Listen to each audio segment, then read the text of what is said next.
Antisemitism's Y2K Reboot, a talk by Dr Shany Mor. Over the course of a crucial year, from September 2000 to September 2001, global antisemitism was modernized, updated, and refashioned. It was not a revolutionary event, but rather a culmination of several underlying processes which all sped up in a short one-year period. The new vocabulary of antisemitism that came to dominate during the Y2K reboot is still with us today, more or less unchanged. Dr Shany Mor is a research fellow at the Institute for Liberty and Responsibility at Reichman University, where he also teaches political theory. So good evening, everyone. I think I'll start with just a bit of background with a brief sketch of the schema that I outlined in more detail at David's conference in London back in 2022, and in an article that I published a few years back on what I call three anti-Zionisms, where I situate each of these in a sense, I'm saying there's an ideological cluster, but it's reality three different ideological clusters. In the article, I give them sort of neutral names. I call them alpha, beta, and gamma. The reality is that one is sort of a self-consciously Jewish intellectual tradition. One is a mostly Arab and Muslim tradition, and one is basically a very Christian one. The reason I call them alpha, beta, and gamma is because there's a wide imbalance between what I mean by each of those things, and because there are so many important roles to be played, for example, by Jews in the third putatively Christian one, and by the way, so many important roles to be played by Christians in the second putatively Arab or Muslim one. So I just give them Greek letters. But if it helps you to think about them in the Greek letters, then go ahead and do. And if you kind of want to ground it in actual useful words, you're welcome to do that too. Rather than go into any detail, I'll just sketch it out really, really briefly so we can go on to the topic of today's lecture. But the Alpha tradition of anti-Zionism is a Jewish tradition of anti-Zionism. It is essentially a ingenuous Jewish opposition to Zionism as an inadequate solution to the distress of the Jewish people in the 19th century and early 20th century. That is to say, its exponents are mostly Jews, but not just. But it's an ideology that expresses itself as one of concern for the Jewish people. It has lots of different, as every ideological cluster has, lots of different variations, some of which are very different from each other. Some of them are very theological. Some of them are firmly grounded in socialism or in communism even. Some of them, by the way, are grounded in rather strong forms of nationalism, particularly French or German nationalism. What they all have in common, though, is that, as we said, they come from an mostly internal Jewish discussion, or at least when it's non-Jews, it's out of concern for Jews. And that by and large, they are irrelevant after 1948.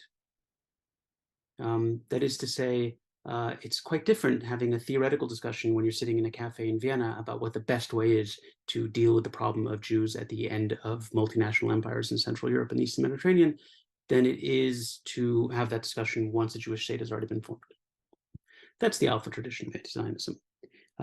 It has a lot of cachet with a certain kind of contemporary intellectual, and it's seen, rightfully so, as kind of a legitimate, if entirely defunct, intellectual tradition, so that people will want to sometimes obfuscate what intellectual tradition they're operating in and use this one as a cover.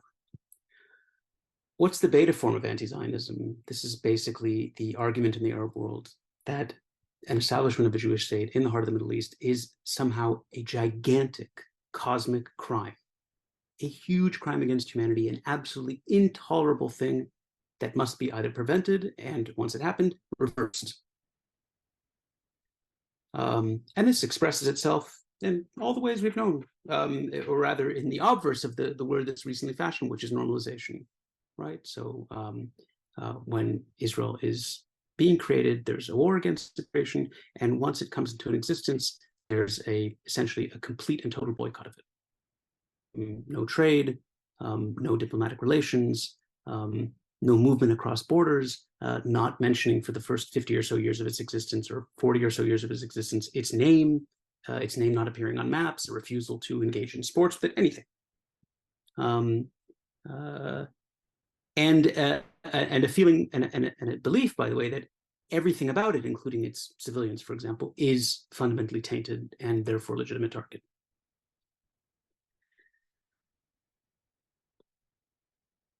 We struggle sometimes actually to understand just how strong that beta tradition of anti-Zionism is, that sense, that belief, which again, it's a cluster. It expresses itself sometimes in terms that are more Leninist Marxist, in terms that are more nationalist or fascist, in terms that are more Nazi or Nazi sympathizing, in terms that are more radical left, in terms that are Islamist. But as an intellectual cluster, those are its sort of central commitments. Unlike the first one, by the way, not only is it still relevant after 48, in many ways, it's even more relevant after 48.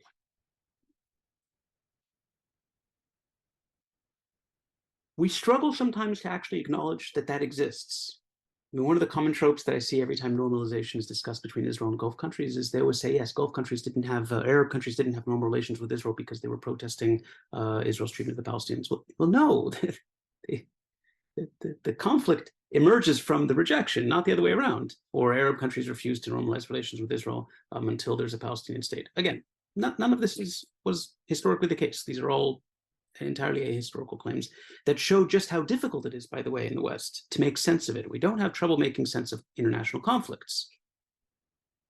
But there's something about the extreme rejection of Israel that we just don't see in other conflicts. Again, particularly in the Arab-Israeli conflict as it expresses itself until roughly the early 1990s. The third tradition is the one that interests us as scholars who are talking about these things, and that's the Gamma tradition, the one that's a deeply Christian one. And this isn't, even calling it an ideology is being perhaps quite inexact, because the first two are definitely ideological in the sense of they represent real political programs. This Gamma anti-Zionism, or this Christian anti-Zionism, isn't a political program. It's not about implementing some set of policy ideas. It's a comprehensive worldview that places Israeli sin at the center of a moral conception of global politics, that places the irreducible and irredeemable evil of one nation bearing the sins of the world at the center of any conception of how the world works.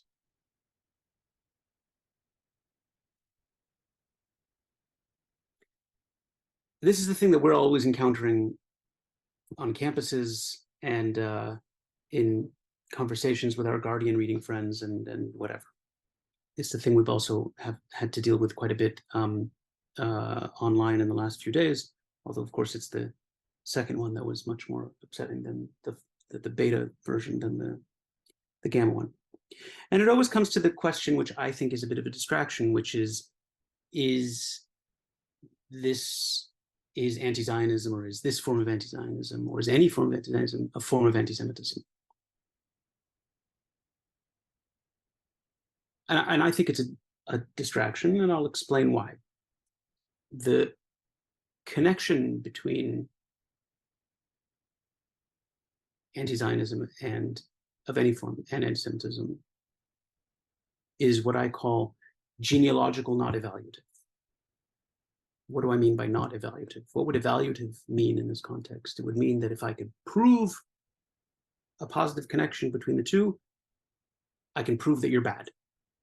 And if I can disprove it, then everything is okay. And I think this is nonsense. Who cares? By genealogical, I mean to say that you can't really understand one without the other, right? So the example I use in my article is is going to the Sistine Vault in Rome, and if you didn't know anything about the Book of Genesis, you might look at the ceiling and you might admire how beautiful the paintings were, but you could still admire their beauty and the craftsmanship and the work that went into it, and the color scheme, but ultimately you would just kind of be looking at an old bearded guy touching a naked guy with his finger, and you might miss the point. You wouldn't actually comprehend what's going on fully without knowing the biblical stories that it's on. I don't think that it's possible to make sense of the fact that in every flare-up between Israel and either Gaza or the West Bank or in southern Lebanon, that in every single one, I will always open The Guardian and see endless headlines about children dying in Israel's attacks, when there is no particularly large number of children dying in Israeli attacks compared to any other country fighting a war any other place. There was a day during the 2014 conflict when I counted 7 headlines in just one day in The Guardian about Israel killing children. I don't think there's a way of understanding that without knowing a little about traditional Anglican anti-Semitism, about Little St. Hugh, and all these other stories. And I don't think the link is necessarily evaluative, because I don't think that proving that something is or is not anti-Semitism gives us a moral sense of the anti-Zionism itself. I actually think that having a political program centered on one country's irredeemable evil is pretty pathological, full stop.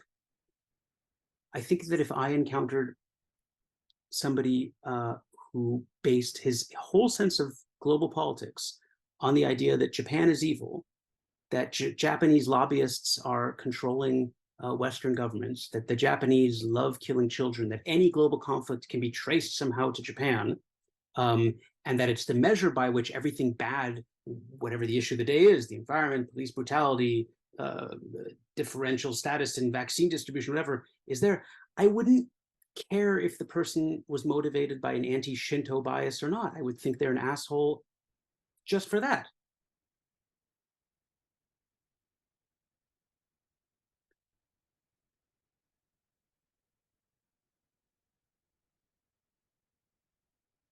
The other distraction, by the way, is the prefix anti.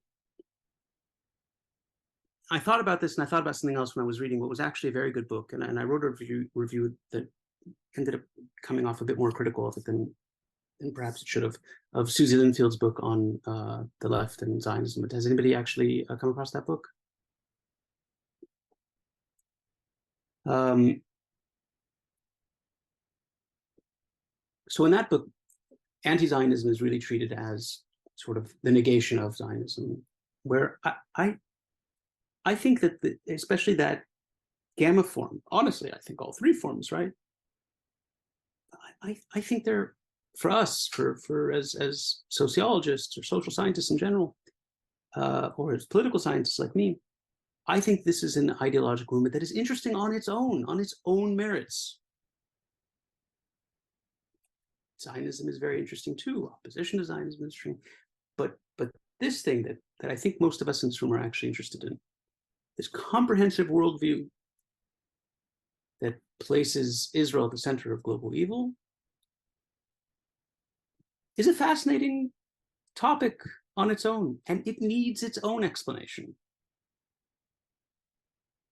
There's something else she suggests in the book which really got me thinking, and I was disappointed that she doesn't pursue it. It's kind of mentioned offhandedly in the introduction, where what she seems to suggest is that a lot of this obsession comes as a result of a few coincidences at a very key point in our intellectual history in 1967-68.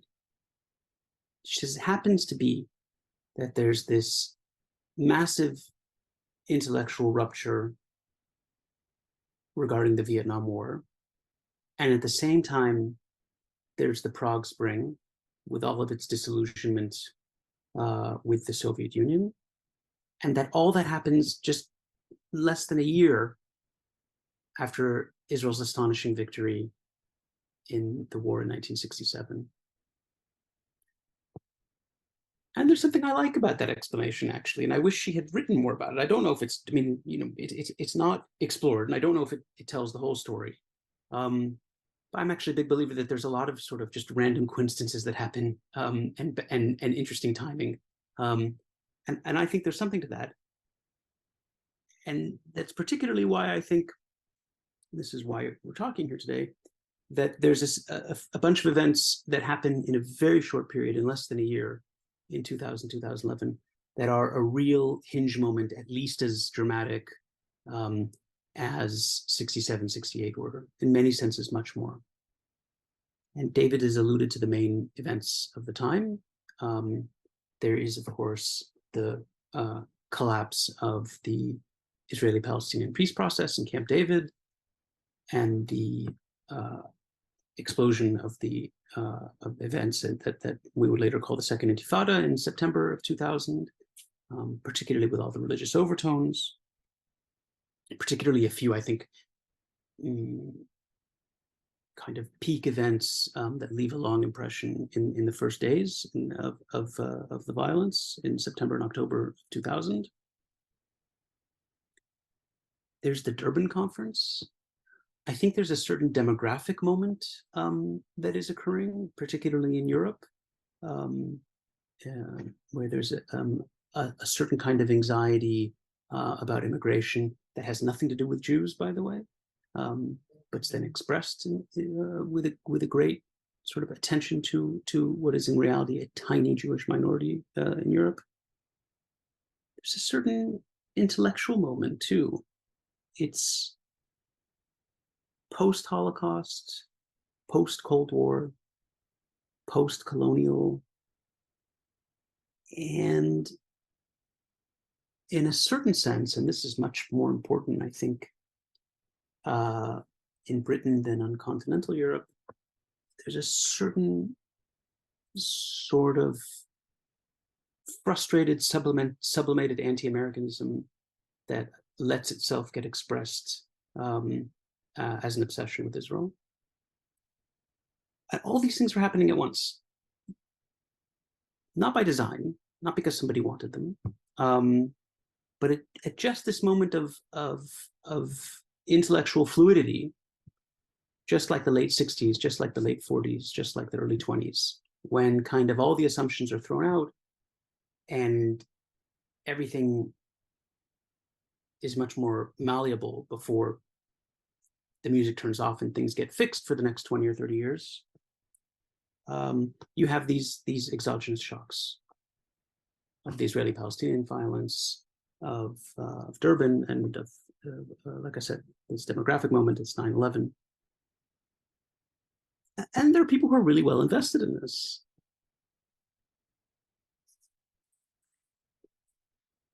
I, without giving it too much thought, referred to it in the last couple minutes as the Israeli-Palestinian conflict. But it's interesting how our description of this conflict and the name we use for it keeps evolving, and what that evolution is trying to tell us, by the way, and who it's serving. So we used to call it the Arab-Israeli conflict. That was what it was known as, from 48 until the 1980s, at least.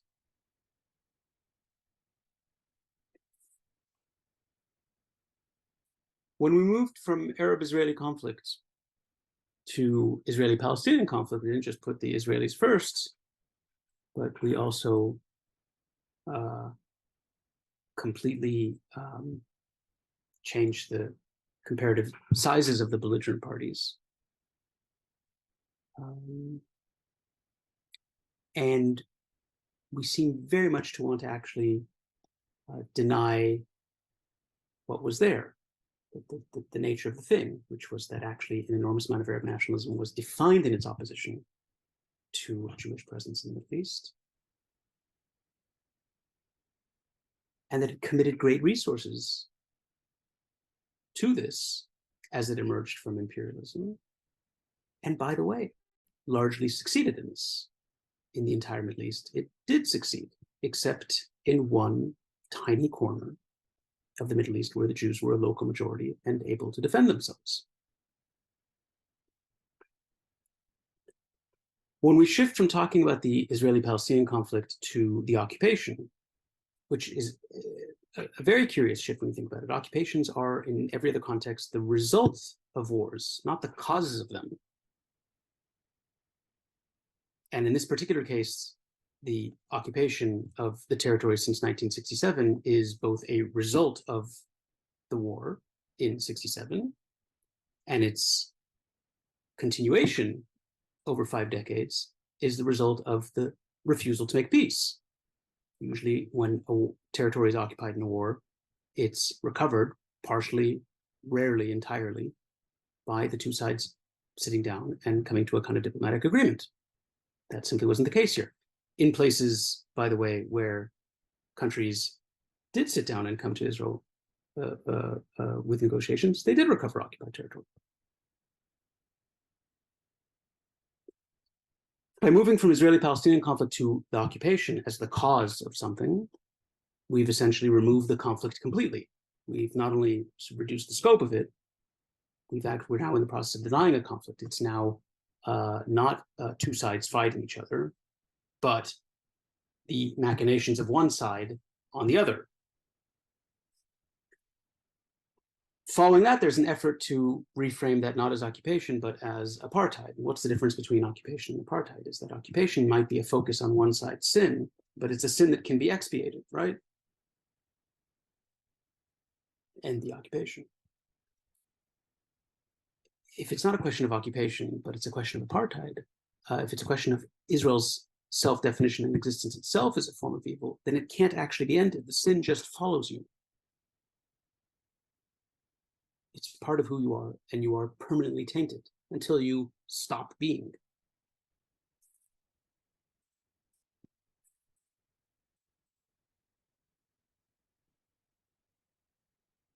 So what happened in the Y2K reboot, as I called it?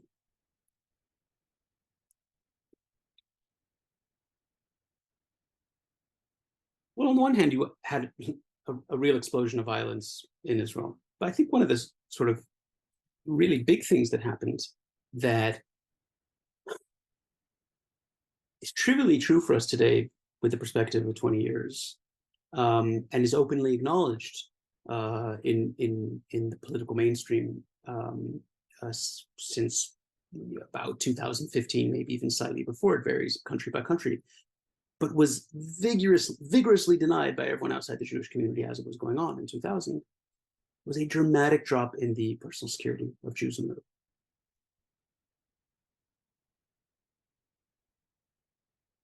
2000, the year 2000, would be the last time that anybody visibly Jewish would feel secure or comfortable riding the metro in a major European city, or not worry about being at an obviously kosher restaurant or a Jewish business with a mezuzah or anything like that. That was the end of almost half a century of comparative security. And what was astonishing about that rapid change in 2000, 2001 was how invested elites throughout Europe were in denying that it was even the case. Or if it had to be acknowledged in blaming the victim. I think one of the things that really stuck, and again, we have to remember this was a different period because this simply isn't true anymore. It hasn't been for almost a decade now.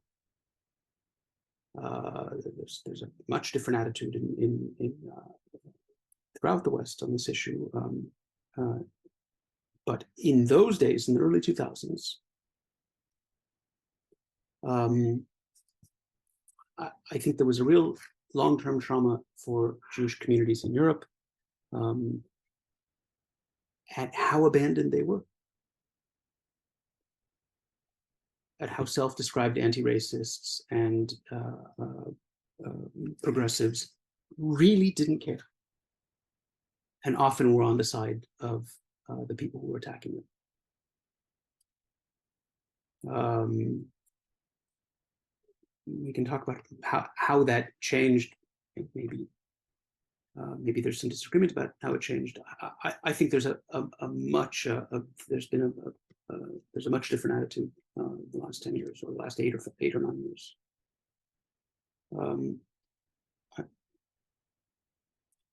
I'll skip this part. I'll just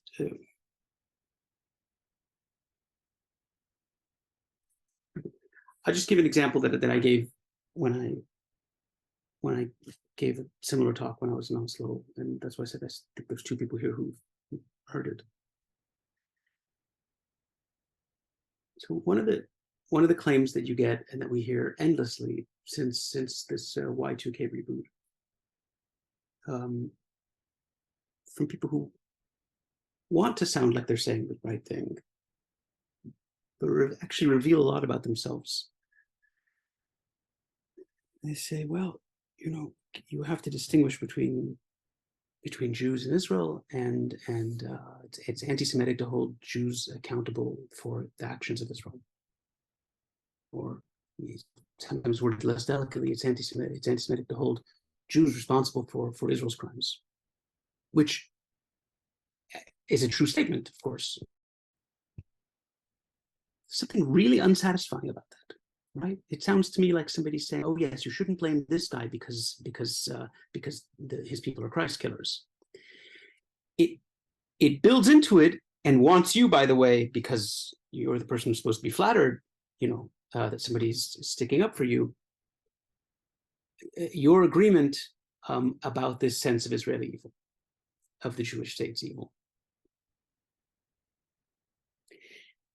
And we get to this constant claim. So right now, I read in the last couple of days that there's been a spike in anti-Semitic incidents in both the UK and France in the last 3 days, which in and of itself is already interesting. Why? Because 1,000 Jews were murdered in Israel? So we're told every time there's a flare-up in the Middle East, we always have these things. I think that's interesting because it doesn't happen with other minorities. And there are minority communities from lots of, there are diaspora communities from lots of belligerent parties in the world. And yet you don't see every time something happens, Russian or Ukrainian bakeries being trashed, or Armenian or Azerbaijani festivals being picketed and vandalized.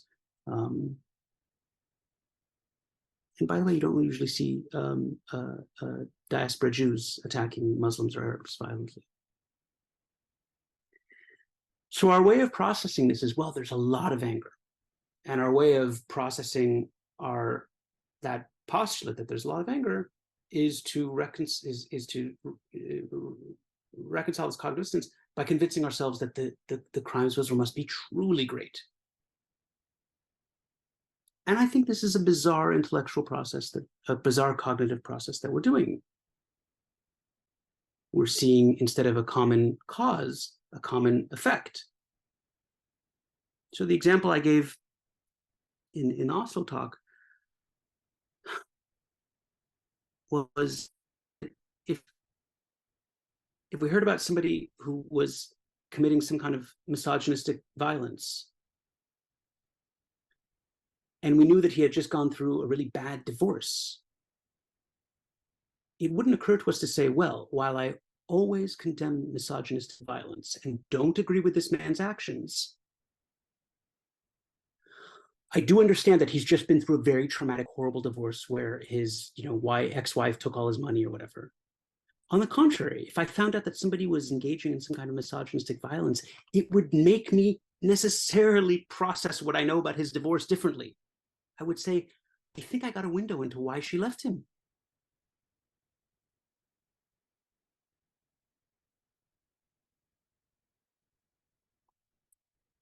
But the violence that's visited on Jews in Paris and in Brussels and in Copenhagen and in Toulouse never seems to tell us anything, never seems to be informative in any way about the fundamentals of the Middle East conflict. It always only seems to tell us just how angry people must be.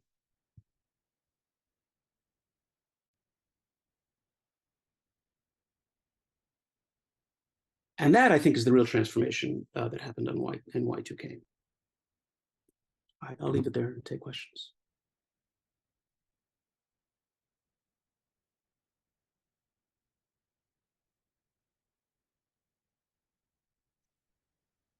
Thank you so much, Shany.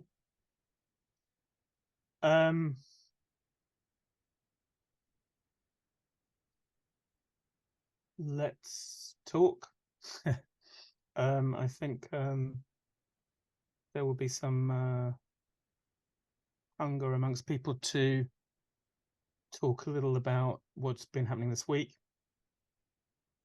and to try to begin to go beyond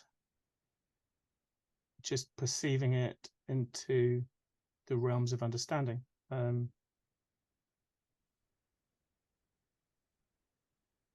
Daniel, your question. Yeah, I mean, it's a really interesting talk. I'm still thinking about what you said, really interesting points, but I'm not entirely convinced by your taxonomy. So, I mean, maybe just to take the Christian anti-Semitism example, because I can see, as you would of course agree, that there was a thing called Christian Jew hatred in the Middle Ages with, you know, in Britain, in Norwich and York, and in Martin Luther in Germany, for example. I can see it's also true, as you said, that you see those kind of Christian tropes used a lot on anti-Israel demonstrations. So, you know, Jews sucking the blood of babies and so on. I can see that's true as well. But I don't know if it's fair to characterize what you see today as Christian anti-Semitism. I'd like you to back that up. So, for example, I mean, I'm very influenced by Hannah Arendt and the origins of totalitarianism, where, as I'm sure you know, she talks about how what she calls modern anti-Semitism emerged in the 19th century. And it was a form of, and that was when racism was emerging. So you had the promise of equality in the Enlightenment, including Jewish emancipation in Europe. You had that promise not really being fully realized, and racism emerging out of that whole discussion. And then Jews, I mean, as you know, in Central Europe being discussed as the Jews represented, for these kind of reactionaries, anti-Semites, Jews represented, you know, modernity and all the dislocation caused by capitalism. And that's why they hated it. It was a kind of racial theory. It wasn't, as far as I can see, Christian Jew hatred. It was certainly venomous and exterminationist, but it seemed to me to be that it was Christian. It was more kind of modern racial thinking that was emerging.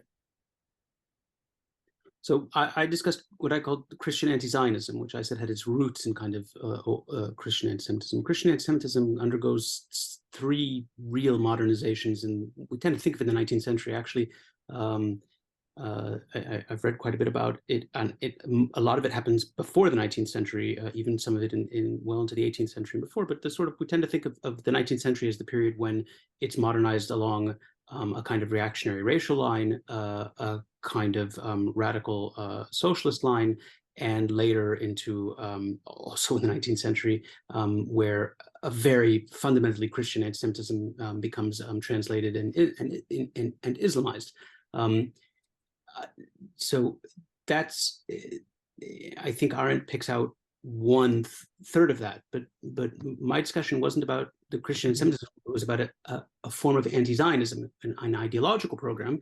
I said, by the way, again, that the third one, you could argue that it's not even an ideological program, that it's not a political program, but an ideological method of a comprehensive worldview about world politics that places the Jewish state at the center of evil, that sees the Jewish state as being one that is engaged in all of these horrific crimes, and that its supporters are essentially conspiring to silence us, not let us criticize them, using their control of various governments to get impunity, et cetera, et cetera. These are the motifs of a huge amount of this pathological obsessive hatred of Israel, which then goes around saying, well, it's just criticism of Israel.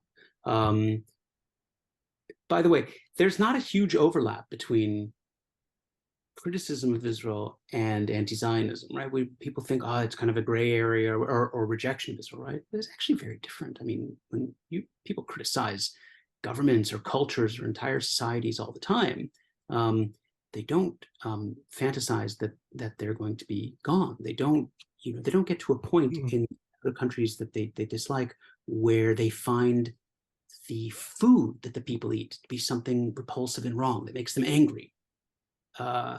If you talk about Israeli cuisine and you want to have an article about it in a nice paper, you have to at least have a paragraph saying something about how it's all kind of essentially criminal, right?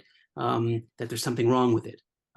It's not, Bulgarians and Greeks arguing about who invented feta.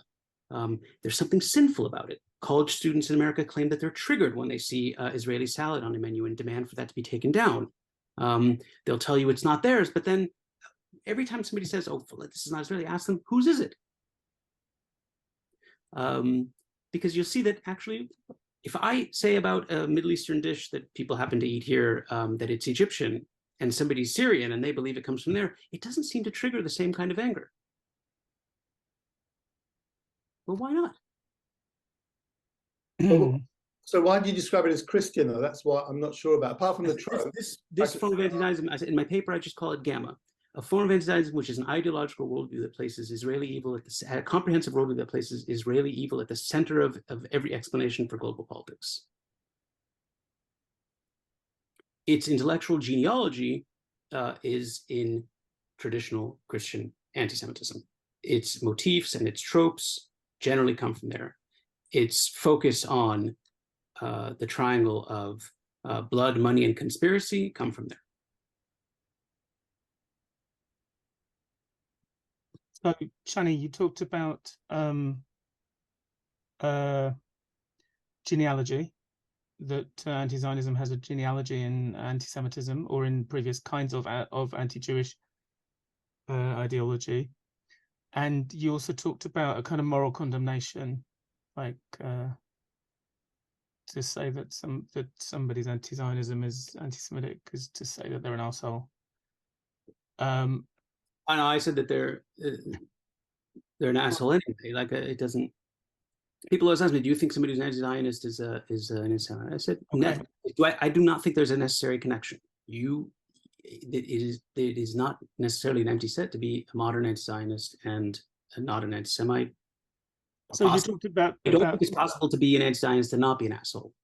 There was genealogy, and there was the moral evaluation. Yeah. Sorry. There was motivation, but there's more to anti-Semitism than either genealogy or motivation. So, I mean, the obvious question to ask you is, why is it that anti-Zionism has all these striking similarities to other forms of anti-Jewish ideology that you described, if it's not anti-Semitic?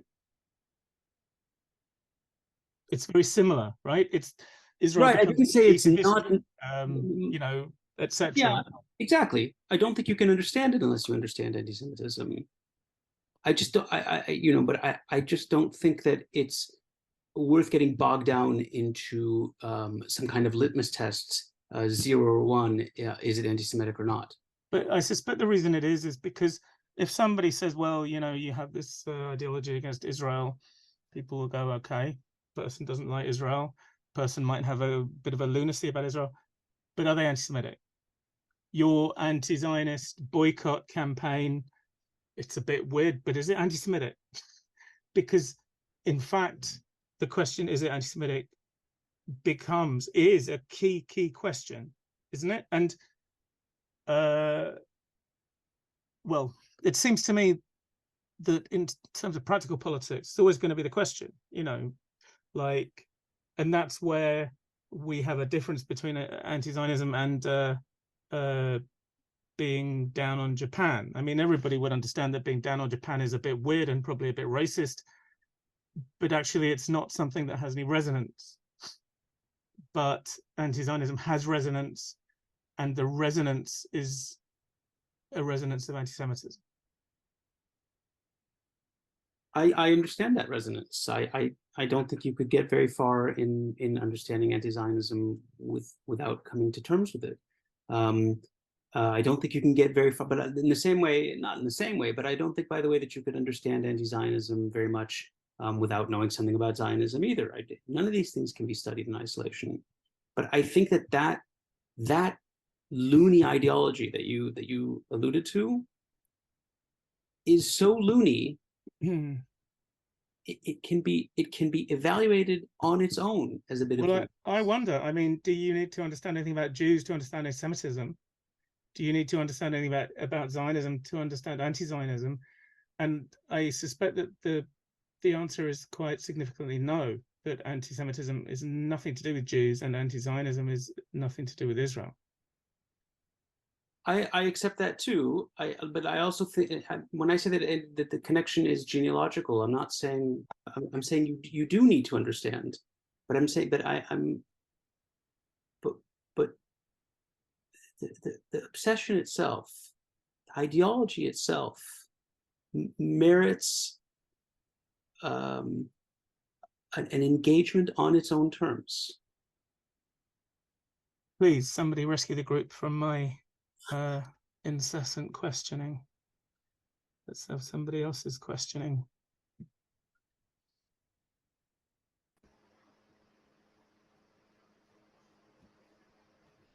Mike, you have to unmute, I think. Yeah, hi. Hopefully you can hear me. Hi, Shany. Yeah, fascinating talk. The obvious question is: what's happening now a continuation of that restructuring you date to around the beginning of this century, or does it mark a complete fresh stage in anti-Semitism? How do you think? I know it's very early days and obviously tremendously a traumatic time, but if you try to look at it dispassionately, academically, what do you see it as, a continuation or if you like a new phase? What are you referring to by today? Do you hear me? Yeah, sure. You say what's happening today. What are you referring to? Well, I mean, obviously, I'm thinking more in terms of the reaction you're getting in other countries, the overt anti-Semitism, the violent demonstrations that are trying to portray Israel as the aggressor when it patently isn't. I mean, yeah, as I say, how do you see? Do you think that what we're seeing now is going to mark a new phase in anti-Semitic feeling in the West, or is it simply a continuation, a heightening of existing trends? I think, and I have no way. It's difficult to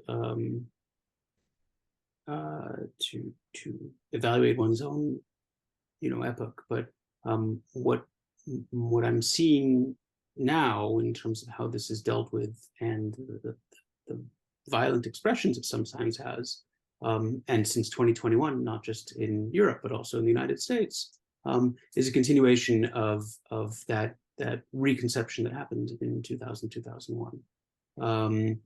What I'm also seeing, and in this the US is far behind. It's far behind in the beginnings of violence, but it's also very far behind in the sort of intellectual progression.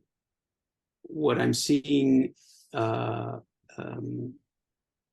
happened in Europe and in Britain as well has been that a lot of the ideological underpinnings have been pushed increasingly to the fringes, so that a lot of the mainstream liberal left wants less and less to do with this nugness and its tolerance, which was scandalously high in the early 2000s among non-Jews. Among Jewish liberals, I think there was with the exception of the collection of the same 5-6 losers who signed those letters to the editor as proud to be ashamed Jews each time. With the exception of them, I think most Jews on the left in 2000, 2001 were actually understood exactly what was happening. But most of the rest of the sort of mainstream liberal left didn't care. I think that's gone. In the US, it's all like one phase behind. So it hasn't turned as nasty, but at the same time, the mainstream kind of liberal left hasn't also taken a firm stand against it either, because it doesn't really understand what's in it for them. Particularly in both sides of the Atlantic, concern about anti-Semitism is always coded as a right-wing cause. And subtly, by the way, concern about anti-Semitism is often coded as itself a form of racism.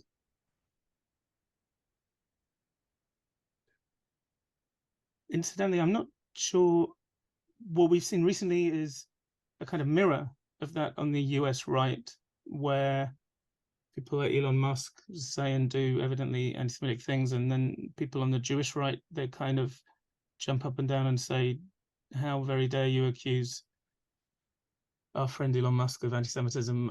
It is no such thing. There's the kind of really straightforward mirror.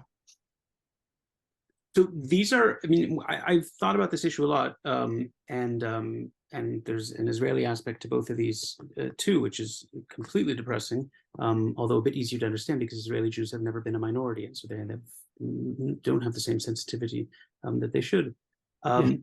So there's an impression created that there's a lot of this kind of partisan counter anti-Semitism, and the numbers are actually tiny. But the demand for it is huge. And that's why it seems like it's so much bigger. So there are most in the US, let's put it this way. Conservatives are a little bit more sensitive about anti-Semitism on the left than liberals are. Liberals are a bit more anti-Semitism on the right than conservatives are. That's for sure. That's obvious. But for the most part, you don't get a lot of conservative American Jews who are willing to make apologias for right-wing anti-Semitism, or a lot of liberal American Jews who are willing to do the same for left-wing anti-Semitism. But you have a few tiny numbers who are very vocal about it, and their respective camps amplify them. But that's a demand issue, not a supply issue. You can make a real living being the Jewish best friend of some horrible person on the fringes of politics who's always saying, that's not really, and the problem is over there, and tweeting all the time about, well, you never said anything about that, but you didn't say that. And the reality is overwhelmingly at both an elite and sort of a popular level, most of the Jewish community is actually remarkably consistent and sensitive to anti-Semitism wherever it comes, even if, like I said, there's the radar is a bit more, beeps a bit louder when it's from an opposing camp, but not in any dramatic way. But that's a demand issue. I mean, you've seen it in Britain, and you saw it in particular in these years, in the sort of 2000 to 2015, something, I wouldn't even say that 2000 to 2017, 2018. But that was the sort of there was a period where you could be a really thick, inarticulate, far left Jewish person, and as long as you were excusing other people's anti-Semitism, you had basically a weekly column. Eva, who is my colleague at Goldsmiths, asks a question about the rise in anti-Americanism in the UK. She says, my experience is that it was just as notable when she first got to the UK in the 80s, perhaps more so. Wondering why you thought that, she says, and actually I would love to add another question to that, which is the relationship between anti-Americanism and anti-Semitism. I think it's a huge relationship in Britain, probably even more than it is in the continent, because if you're an artist and you are angry about the Iraq War, and then you say, well, I'm not going to go see I'm not going to see an exhibit at the Met, or whatever, you would sound like an idiot. But if you say, well, I'm boycotting this thing because it's being sponsored by the Israeli embassy, you sound sophisticated. And there's a way to sort of channel a lot of anti-Americanism into a real consequence-free and cheap place that has no price to play. And you see it often when you read, when people start opining on all the things they hate about Israel and Israelis, and you realize not only do they not know Israel and Israelis, but a lot of it is a really transparent projection of things that they perceive rightly or wrongly about America and hate about it.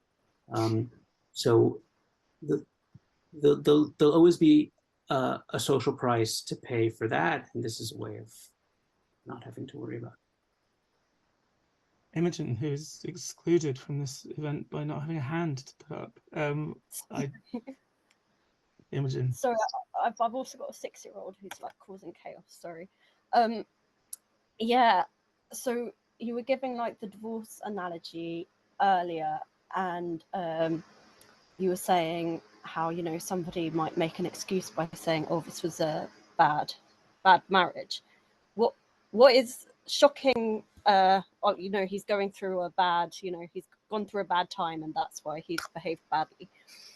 What is sort of shocking to me is that in the last few days, people don't even seem to be. People just seem to be. There seems to be like a new level where they can't even bring themselves, like all the whole kind of "this is what decolonization looks like" type of thing, and I find that genuinely shocking. That there's not even any kind of attempt to try and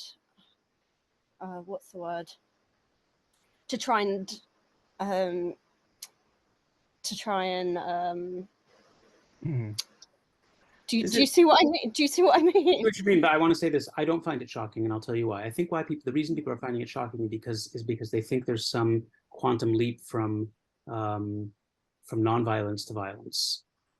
And the reason I don't find it shocking is because, violent or not, what has been made completely acceptable is to see one nationality as evil, as inherently, not as something they do, but who the thing. I don't know how many times when I was at a British university, I was told, if I asked me where I was coming, they said, "Oh, that's not a real place. That doesn't exist."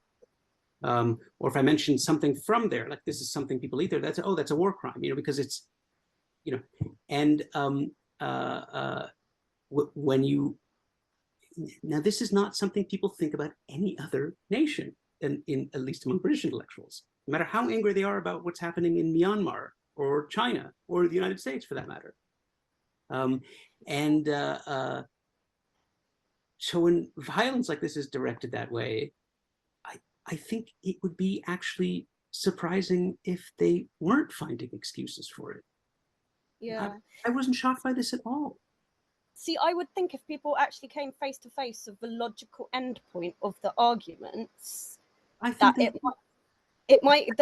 is what's happened. I mean, that is exactly what has happened in the most blatant way, and yet instead of any reevaluation, there's like a doubling down. And I think that you're uncomfortable with the idea that they already did that, and this is what they want. I mean, I think what people who are shocked is thinking like, yeah, you believed all this crazy stuff, and somebody went and acted on it, and now you must find that shocking. Don't you feel terrible? No, I don't think they do. And they always, Shany, they always denied it, and we always said, "Hang on, the logic of your position is that you think the liberation will entail the murder of Jews," and they always said, no, that's not what we think. And then when it begins to happen on a small scale, then they say, "Oh gosh, this is what the liberation will look like," and it's as though they've suddenly learned something, but they've made no attempt to worry about it or to Yeah, thank you, David, for putting it much better. But yeah, exactly that. But that does, and maybe that's all my own naivety and everything. But it genuinely, it genuinely shocks me. Yeah. Or a failure to see that something new has happened. So they kind of know that the cavalry is coming over the hill, that the Israelis will hit Gaza, and then we'll be back in the kind of usual victim narrative, and they know that's coming, and so they feel they don't have to really relate to what's happened as though it was something new. Yeah. An enormous amount of the gamma form of anti-Zionism, it has to both, it needs the beta form to exist, but also has to constantly deny what it actually is. It needs both of those things simultaneously. Because it has to reconcile the fact that there's this all-consuming hatred, totally out of proportion to any other kind of international conflict. But then it has to also rationalize it as a real grievance. So one of the things I've written about elsewhere is that there's this sort of cognitive transmutation going on where a pathology is turned into a grievance. And the way to reconcile it, the more extreme it comes, is just to make the grievance more monstrous, right? So that's why, for example, and this we saw in the early 2000s as the suicide bombings were happening in Israel, that the demonic aspect of how Israel was written about and talked about became more extreme. Not that Israel became worse, but that the only way to make sense of the fact that people were strapping themselves with explosives, walking onto a bus with children and blowing themselves up, was to convince ourselves, well, the thing that they're angry about is not just 10 on a scale of evil, but 12.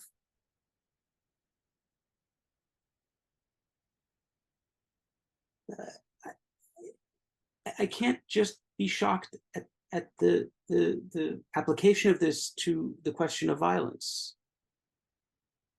The way they talk about and the way they discuss every other aspect of our conflict in our lives. So Steve, the music we have, the food we eat, the places we go, the language we speak. There was an article, it was in the Boston Review of Books, it was an entire article by a madwoman about Hebrew as a settler, something being toxic with Hebrew and needing to unlearn it because it's a settler colonial language.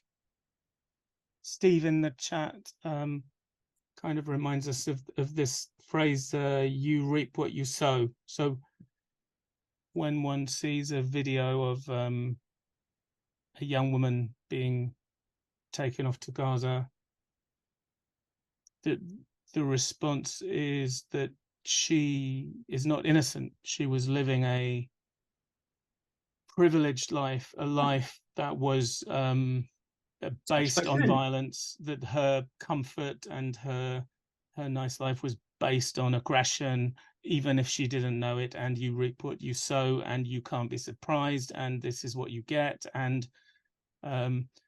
just lots of a whole load of phrases which just rationalize the kind of violence that people wouldn't think of rationalizing in normal social life. It didn't start this week. It didn't start in 2000 either, but it did.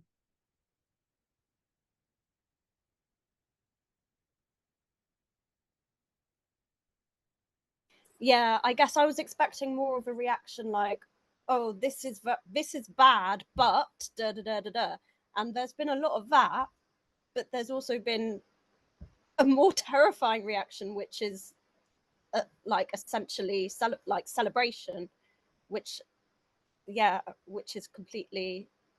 Well, the first rule of political communication is that only the part after the but is the truth. That's from Game of Thrones, right? I don't know. I thought I made that up. I tweeted it years ago. Is that in the show? I'll show you the video later, or maybe they borrowed it off you.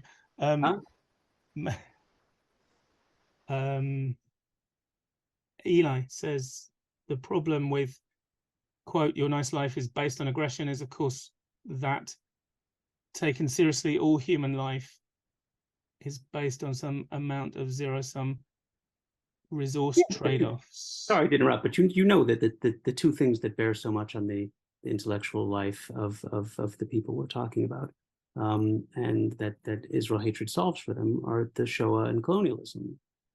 And when you see that the Israelis are the actual evil, you get to suddenly feel a lot less bad about both.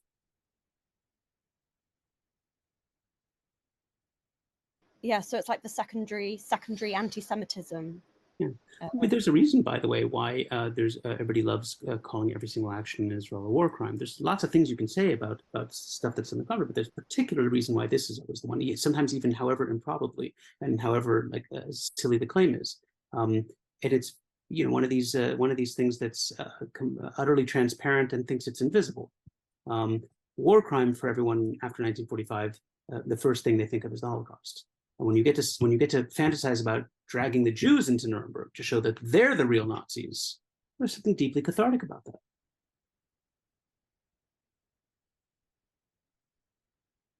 Who else would like to speak? It's interesting. I have a real feeling that people are not kind of ready to speak right now.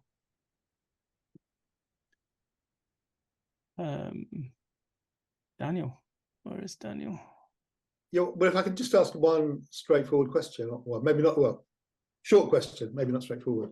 Do you think in this context that the idea of anti-Judaism, that somehow it's not anti-Semitism in the sense of individual Jews being the problem in this conception, but anti-Judaism, somehow that colonialism and imperialism and racism are somehow Jewish in character? I mean, this is their conception, obviously not mine, and that therefore Jews themselves are kind of personifications of these problems. So in this context, is anti-Judaism more useful than anti-Semitism as a kind of concept? I don't know. I'd have to think about that. I mean, like I said, the thing that fascinates me, anti-Judaism does fascinate me, and anti-Zionism fascinates me. And I don't mean to, overstate my case in saying and narrowing my focus. I'm fascinated by anti-Zionism, and particularly by, pathological obsessive Israel hatred. I think it's a fascinating thing. I know that to understand it better, I need to give thought to the things that you've raised and the things that David has raised too. And I've tried to give some limited thought to them. But this is sort of that's the thing that just I'm absolutely fascinated by it. It's so obviously bonkers, and yet it seems to be compelling for some of the smartest and most enlightened people. It seems to me that it's symbolic, but by which I don't mean it's not serious. I mean the contrary, in fact, that the reason that it has this kind of manic, insane character is precisely because Jews and now Israel seem to symbolize so many of the evils in the world, in this worldview. Sorry, I didn't get the point. Sorry.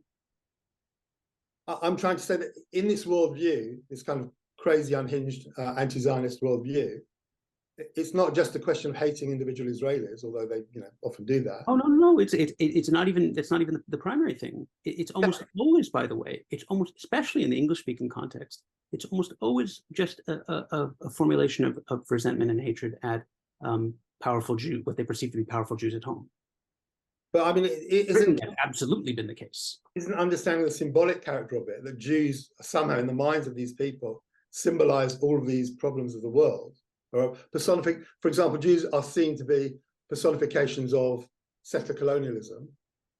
Isn't that one way of kind of getting inside their mindset, understanding how they see Jews and why they see them? Much more revealing one, and this is the one that David has been working so hard on for so many years, is their perception of Jewish sensitivity to anti-Semitism, right? Which is always evidence that they're up to something.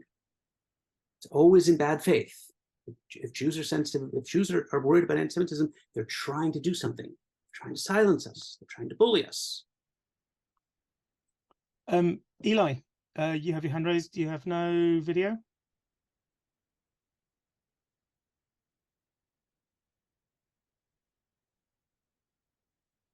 You have no audio either. So you are just a hand. Well, we're trying to fix that. We have Tammy, I think. Hi, thanks for your comments. It's a really interesting discussion. I was just thinking about when you talked about the 1960s and the change and the kind of language. I mean, a lot of the stuff that we're seeing from the far left that are celebrating what happened is based around the ideology of decolonization, the Frantz Fanon, the people rising up against the perceived oppressors, the colonizers. And it's interesting that a lot of the language, even at some of the demonstrations in New York, there was some of the signage was by any means necessary, and that was repeated consistently. And obviously doesn't seem to be something that is just related to Israel, but it seems to be an acceptable political position now on the far left, where it wasn't necessarily in the early 2000s, at least not in my involvement. There was a kind of a wink and I used to be on the far left, there's a kind of a wink and a nod, like, yeah, we know that, like, when it comes down to it, it's going to have to get violent, but that's revolution, that's, but now it just seems to be kind of like kind of Imogen was saying, it seems to be much more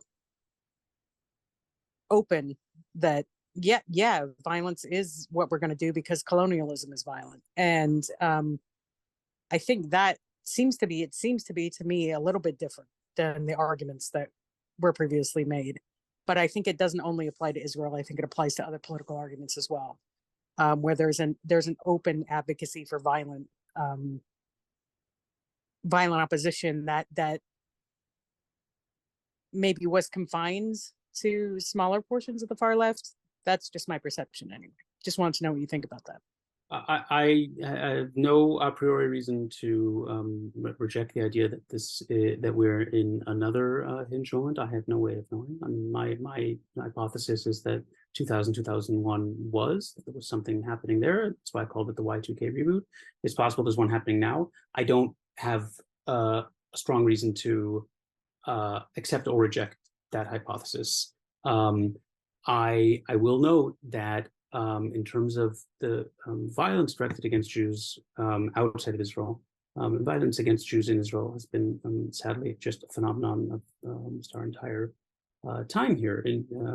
But in terms of violence against Jews outside of Israel, it really became normalized and exploded in 2000 and became something that, for the most part, non-Jewish elites and publics were, as long as it was considered to be small enough, absolutely willing to tolerate and willing to excuse.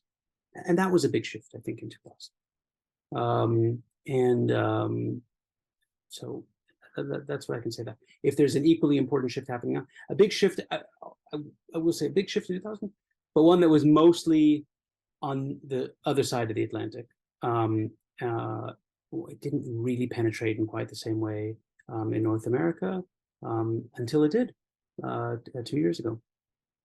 It really, in a way that looked exactly like in the anti-Semitic violence that you saw in the United States in 2021, and really that had already been bubbling beneath the surface before 2021 for at least 4 or 5 years, just looked so much like those early days of 2000, 2001. And what was depressing was realizing that this was it, that the taboo had been broken. And equally depressing, by the way, was realizing that the same kinds of people who one would have expected to be our allies were basically saying either you're wrong, it's not happening, or even if it is happening, you kind of deserve it. Harry, that the violence that you're talking about, though, was, at least when I thought of myself as being on the revolutionary left, I did think about, there would one day be a necessity to defend, progress against reaction collectively. And it was always conceived of as defense. It was never conceived of as a kind of, performative, awful crimes as policy. Although, of course, excusing those kinds of crimes when made you know, out of the passion of an anti-colonialist movement is also a much longer tradition, but that was never the left tradition. It was never how we thought of ourselves. It was only how we thought of people who were lesser than us. In other words, it was a racist view of Right. people fighting colonialism who were incapable of reason and who could only react to passion. There's a cat. Yes, there are many here. But yeah, no, I think that's a really good point, because when, you know, the idea was, you know, if you were having a revolution, you know, you would expect a reactionary, you know, if you were trying to overthrow, you know, the existing reactionary system, you would expect a reactionary backlash and you would be prepared to fight against that. But as far as advocating, yeah, this kind of violent behavior, I mean, that is not something outside of maybe some Maoist groups, I don't know. But yeah, definitely, it's definitely a different kind of thing that I don't, at least I don't think I've seen people trying to justify it before like this. But again, you know, that's but like, you know, like Shany said, maybe we're, you know, maybe we are entering another period, but it is just quite interesting to note that. And I think it's really early to know the full impact of this, obviously, what's happened the last couple of days. So it's also kind of desperation. It's the kind of really giving up on a positive, organized, progressive politics of change, and right. a desperation which will just grab onto any kind of violence against the people who we hate, vicariously, knowing that it will end in disaster, but because it's right. performative, or I mean, of course, that's how people, you know, on our campuses are thinking about it. Whether that's how the people who are doing it are thinking about it is another question. Yeah, I think the other thing is there were some arguments that came out around 9/11 that, you know, Al Qaeda and this and that were like anti-imperialist, and we should kind of embrace their kind of anti-imperialism. But it seemed like that was a very small minority view. But this today, with what's happened, it seems like this has got a lot of traction, particularly on U.S. campuses. Whereas I don't recall that being a popular view when 9/11 happened. It was directed at Americans, and that was something. At the same time that was a narrow and rare view about Al Qaeda, it was not a narrow and rare view about Hamas and its suicide bombings in the exact same period. That's a good point. Yeah, Hamas was seen. I do remember people glorying in the symbolism of capitalism coming tumbling down. I remember plenty of that, actually. Yeah, but I think somebody was printing it. I don't know if it was Verso or someone was like printing his speeches or something, Bin Laden speeches, and saying, "We want." I think want he had an op-ed in the Guardian, didn't he? Something. No, seriously. And had an op-ed the day after. It was. The week of 9/11, the Guardian had the Seamus Milne op-ed, "Bully with a bloody nose is still a bully," and 4 days after 9/11, it had the op-ed, "Who will dare damn Israel," saying that 9/11 was the fault of Israel, but not only just saying it was the 9/11 was fault of Israel, but the "who will dare damn them," in other words, who's brave enough to stand to the powerful people here in Britain who are not letting us say this.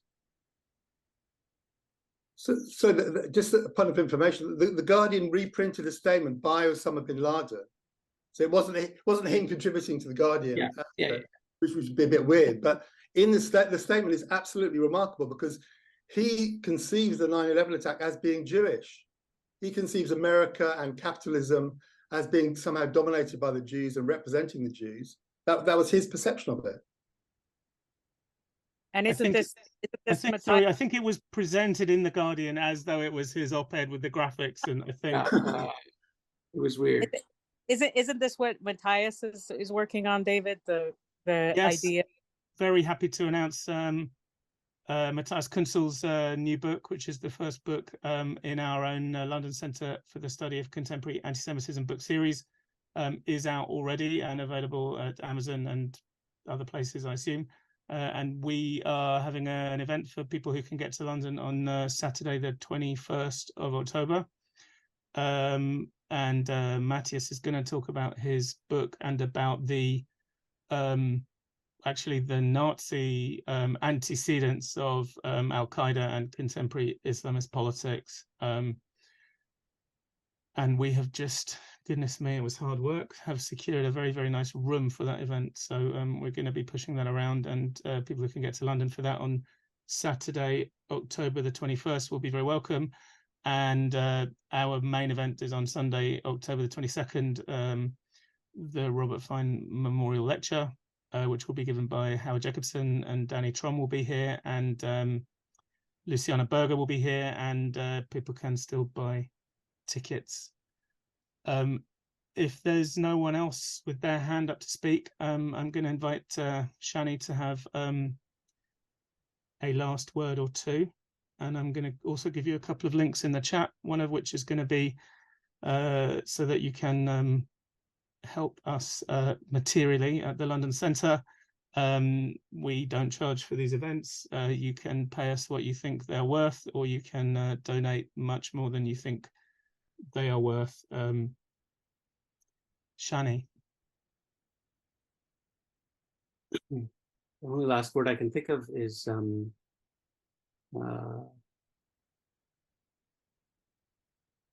that I'm speaking to it, and I'm trying very hard not to think about it too much. But tomorrow I'm actually going to go to a funeral of a student of mine who was killed in the attack on Saturday, and I don't think that's something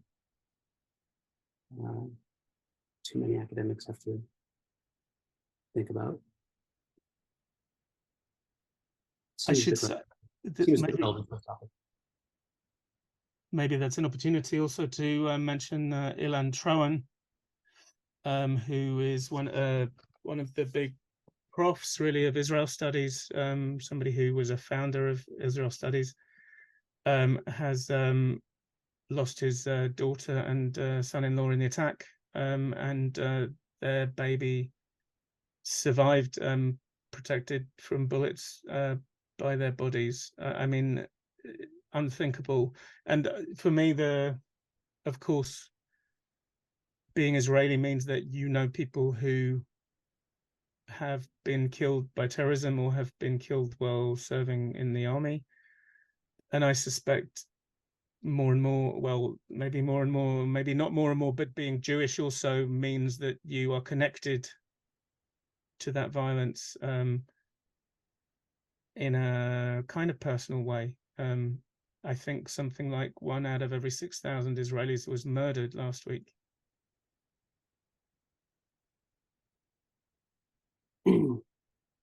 Yeah, I think that it's weird to even call it a terrorist attack, because that word doesn't seem to quite capture it. And I think the behavior here, the only word for it, is kind of an awkward word, but I see this as the work of actual Einsatzgruppen. Mm-hmm. And the method, and the determination, and the joy that they took, the pride that they took in what they were doing. I don't think we can really seriously understand anything about this conflict or about its obsessive resonance so far away without facing that. People, thank you very, very much for being here. I hope it helped with how you are this week. Please have a look at those 2 links. Please donate to the London Centre, and please have a look at our website. And do come to London if you can at all on the 21st and 22nd of October. That includes you, Tammy. Flights are very cheap. Thank you very, very much, everybody, for being here with us. Thank you.